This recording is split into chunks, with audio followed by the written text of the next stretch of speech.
everybody. Hey, it's Saturday afternoon and been kind of busy. I haven't posted a video in a while and I apologize for that. I actually had 2 videos for you, and when I went in to edit them, there was nothing on my card. So the reason of that is it's because I'm stupid.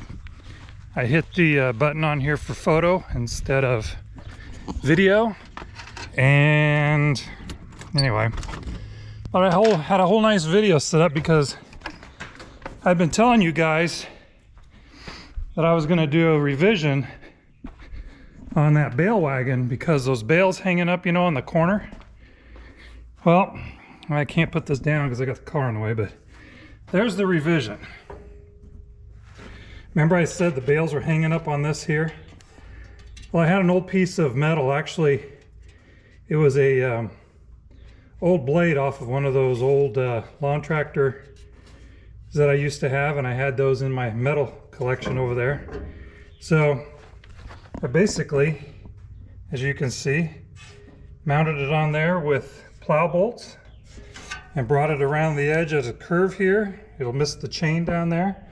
So now when the bales come up, it'll hopefully prevent that from happening. So I told you I was going to share that with you. Apologize.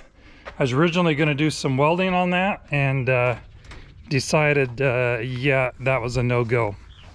So anyway, we had some family things to do today with some people that just had a baby, and so now it's time to go out. We're gonna go down here and check the hay. It's actually a pretty nice day out. It's about 86 degrees. I wish there had been a little more wind because the hay would have dried, but we're gonna check it out anyway and see what's going on. This here started to grow back a little. We had about a 1/2 inch, 3/4 inch of rain this last week, so some of the alfalfa is definitely growing. The grass, it needs more rain still. They say we're out of a drought, but I don't quite believe it. I hope where you're at, you've had a good year, but I can't complain. Hay cutting has been so far pretty good. So this is what we cut.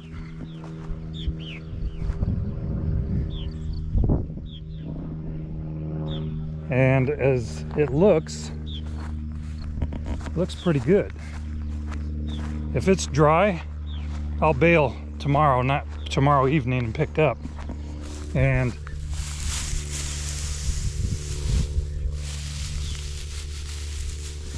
if it was gonna rain, I could bale this, but we're gonna let her sit, and of course tomorrow, see if it can get dried down a little better. So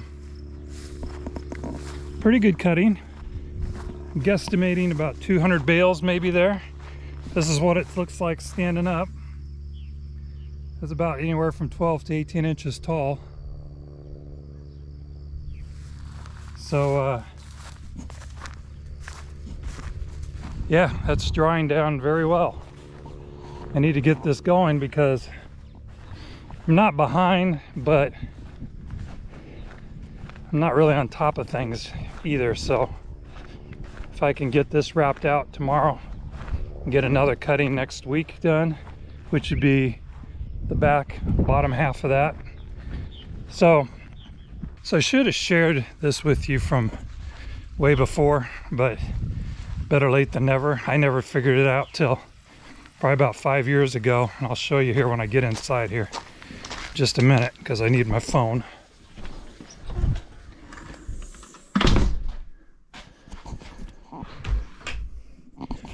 Turn on the light here. So I'll take these off,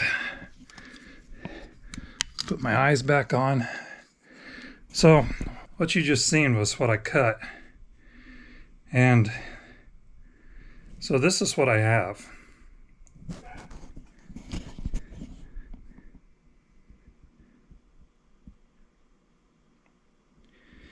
So what I just cut was letter D, and it says, I don't know if you can see that, but it says 253 bales. And the reason I've done that is that one year I did, that's kind of a typical year. So if it's a drought, I know I'm going to get less. If it's been a lot of rain, then I may get that plus a little bit extra. But I got those all lettered out. So that's what I cut. And I know that when I cut that area and that area alone, I'm going to get about that many bales. So I know about how much, in other words, if I had somebody here to help, I would cut maybe 2 of those because it would be like 300-400 bale. I could have help then. But I try to stay about 200 bales when I stack myself. So that's a map of my place. And the A and the B are pastures for the horses. C, D, E, and F are basically hay pastures. So if I stick to that map, I get pretty good shape on, hold on, I got a little friend there. You know what that is? That's a tick. They have been thick. Okay.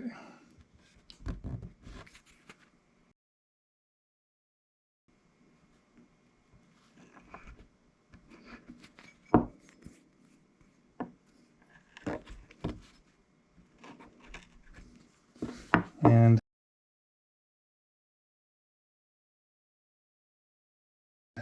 anywho, so yeah, that kind of helps me know how much.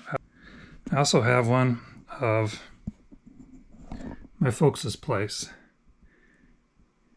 As you can see there, I run longer swaths, but it tells me how many swaths, about how many hours it takes me to do those swaths and how many bales I'm going to get off those. So roughly I can determine, again, about how many bales I'm going to have to mess with if I cut that particular area. And I'll tell you, this has been pretty accurate. If you do it on a typical year, like, you know, you figure, okay, we had good snow, we had good rain in the spring, it helps you out a lot. It tells you about how many bales that you can get. If you have a little extra time, you can say, oh, I can do a little bit more, or I can do a little bit less if I don't have enough time. So that's how I judge on how much I'm going to cut and how much I'm going to put up. So tomorrow, because of me cutting letter D, I saw where I had cut some of D the last time.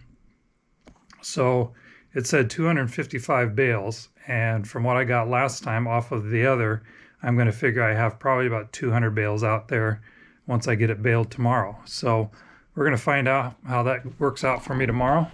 But anyway, thought I'd show you that. It works well for me. Might work well for you. I don't know. But it does determine for me on how much I'm going to cut and bale and rake before I move on to the next patch. So anywho, there's a little bit of that. And we'll try to get a little bit more consistent here in the future about doing a video. Like I said, I had some made. Stupid me put it on picture instead of video. And anywho. So yeah, you guys, appreciate you guys viewing. If you guys like these videos, please subscribe. Give me a thumbs up. Always welcome to leave comments and suggestions. And